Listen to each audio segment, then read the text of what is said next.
Last time I was here, there was protesters out in front, and he had a great big side boom. I Yeah, don't know if you remember that. Yeah. A little cold that day. yeah, that's right. So we have Premier Moe here for the year-end interview, and this will be the one interview that has no COVID in it. Premier, on the second half of 2021, we finally saw the end of a 7-year slump in oil prices. For much of that time, prior to COVID, the provincial deficit was roughly the same size as the reduction in oil royalties during the downturn. With those prices largely back, what will this mean for Saskatchewan? Well, I think from just the provincial royalty perspective, it means everything to Saskatchewan. We, at the end of what you said was a 7-year slump in oil prices was an extreme slump to the point where they went into negative territory for a while, which I've never seen, and I don't know if others have in years gone by. So it means an awful lot just strictly on the royalties to the province, but it means much more than that, I think, to communities and to the province proper, is when our oil industry when prices do rise in the oil industry and the activity does return, we see jobs returning to our communities, in the southeast and the southwest, up the west side of the province, and that is far more impactful even than the royalties that the government collects on the resource that is being produced. So with short to medium term strength in the energy industry, short to medium strength really is the outlook for all natural resources as the world finds its way through this pandemic. That bodes well for our province. So at COP26, Prime Minister Trudeau promised to cap oil and gas emissions. Right. What does that really mean for this province? Well, first, this province, among other provinces, was surprised by that announcement. There was no consultation done, to my knowledge, with the industry or any province, which is wrong, and just simply wrong on the surface. The federal government has put this policy in place. It's purely a wrong-headed policy. Here are the impacts. We know what the desired impact is to have a positive impact on greenhouse gas emissions. Quite the contrary will actually occur. The two results of this policy are: one, Canadians will pay more for their energy because we're going to bring it in from somewhere else. Two, that energy has a higher carbon content than the energy that we're producing right here. I'll speak on behalf of this province's industry. So it will result in higher greenhouse gas emissions globally by capping some of the most sustainable energy that you can produce, which is produced right here in the province of Saskatchewan. This was a problem, and this is on me to some degree.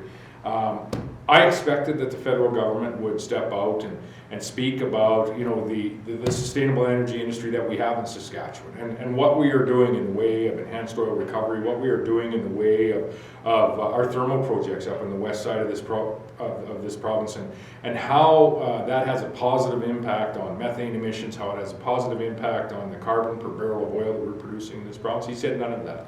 That's why we have made a commitment, and we're working on this already, for the government of Saskatchewan to attend the next COP that's going to be held in Egypt. We're going to tell Saskatchewan's story not only in the energy industry, but in the agriculture industry, in the manufacturing industry, in the mining industry, the potash mining industry, the uranium that we're providing for clean nuclear power. We're going to wrap this all together. We're going to go to Egypt. We're not going to rely on the federal government to tell the story of what our province is doing to contribute to sustainable goods that are being produced and used around the world.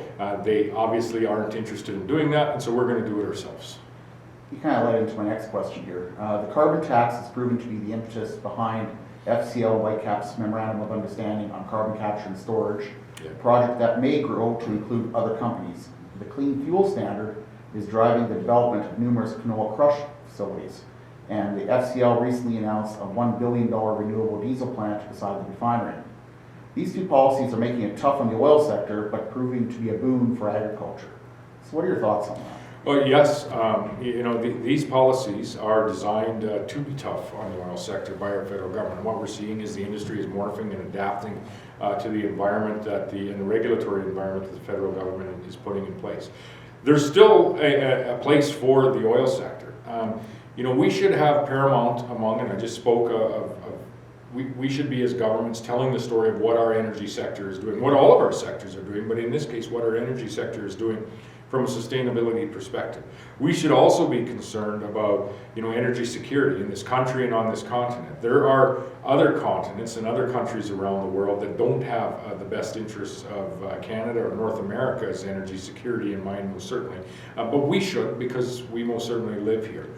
So energy security, the sustainability of the products that we produce most certainly should have, if not the support of the federal government, they should have the federal government should be working harder to ensure that they're not putting up barriers, they're not putting up incentives for Canadians to buy oil abroad. That is, again, produced dirtier than it is in Saskatchewan, as opposed to buying our own energy right here in Saskatchewan, providing Canadians with energy security, and providing Canadians with jobs. So it's the policies that are coming out of the federal government have some challenges around them. There's still a path through if we would all work together on this. But in saying that, what we're seeing here is the industry is morphing to what is a new and changing environment.